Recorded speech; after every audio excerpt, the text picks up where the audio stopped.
Bismillahirrahmanirrahim. Assalamualaikum warahmatullahi wabarakatuh. Perkenalkan, kami dari kelompok moral agama akan membahas tentang alat penilaian dalam pengembangan moral anak usia dini. Sebelum itu, izinkan saya untuk memperkenalkan diri. Perkenalkan, nama saya Anfa Farhan Sitiwadani bersama dua orang rekan, Teh Asri Saparita dan Teh Safira Pajriyati. Selanjutnya langsung saja saya akan membacakan slide pertama. Untuk pengertian tujuan dan fungsi penilaian.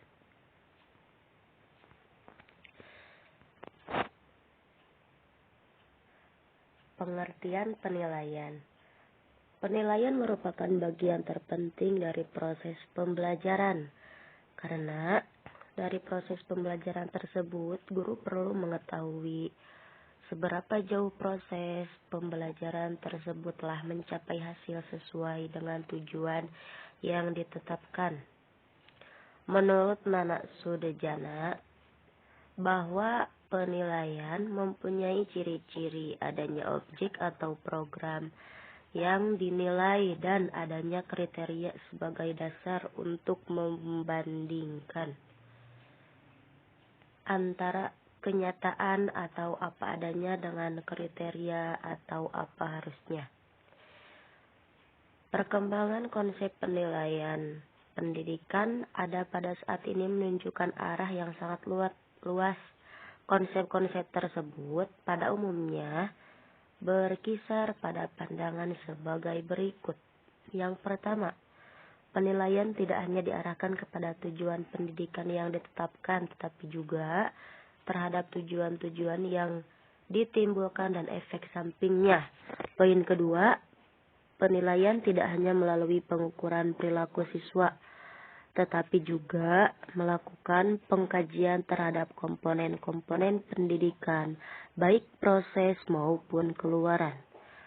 Poin ketiga, penilaian tidak hanya untuk mengetahui tercapai tidaknya tujuan-tujuan yang telah ditetapkan, tetapi juga untuk mengetahui apabila tujuan-tujuan tersebut penting bagi siswa dan bagaimana siswa mencapainya.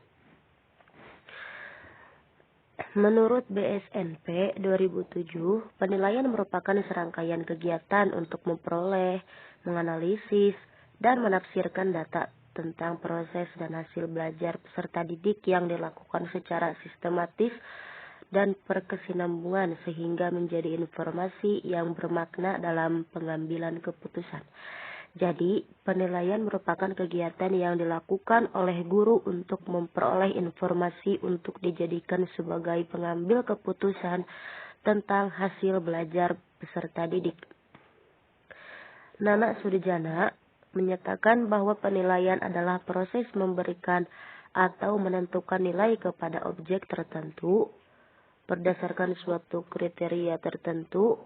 Proses pemberian nilai tersebut berlangsung dalam bentuk interpretasi yang diakhiri dengan judgment.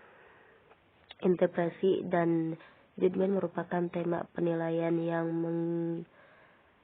yang mengimplikasikan adanya suatu perbandingan antara kriteria dan kenyataan dalam konteks situasi tertentu. Tujuan dan fungsi penilaian menurut Nana Sudejana ialah mendeskripsikan kecakapan belajar siswa sehingga dapat diketahui kelebihan dan kekurangannya dalam berbagai bidang studi atau mata pelajaran yang ditempuhnya. Mengetahui keberhasilan proses pendidikan dan pengajar di sekolah, yakni seberapa jauh keefektifannya dalam mengubah tingkah laku para siswa ke arah tujuan pendidikan yang diharapkan. Menentukan tindak lanjut hasil penilaian, yakni melakukan perbaikan dan penyempurnaan dalam hal program pendidikan dan pengajaran serta strategi pelaksanaannya. Memberikan pertanggungjawaban dari pihak sekolah kepada pihak-pihak yang berkepentingan. Pihak yang dimaksud meliputi pemerintah, masyarakat, dan para orang tua siswa. Fungsi dari penilaian menurut Nana Sudjana, alat untuk mengetahui tercapai tidaknya tujuan instruksional. Dengan demikian, penilaian harus mengacu pada rumusan-rumusan tujuan instruksional umpan balik bagi perbaikan proses belajar mengajar. Perbaikan mungkin dilakukan dalam hal tujuan instruksional, kegiatan belajar siswa, strategi mengajar guru, dan lain-lain. Dasar dalam menyusun laporan kemajuan belajar siswa kepada para orang tua. Dalam laporan tersebut dikemukakan kemampuan dan kecakapan belajar siswa dalam berbagai bidang studi dalam bentuk nilai-nilai prestasi yang dicapainya. Fungsi penilaian yang lainnya di sini bukan hanya untuk menentukan kemajuan belajar siswa, tetapi sangat luas. Fungsi penilaian adalah sebagai berikut. Penilaian membantu siswa merealisasikan dirinya untuk mengubah atau mengembangkan perilakunya.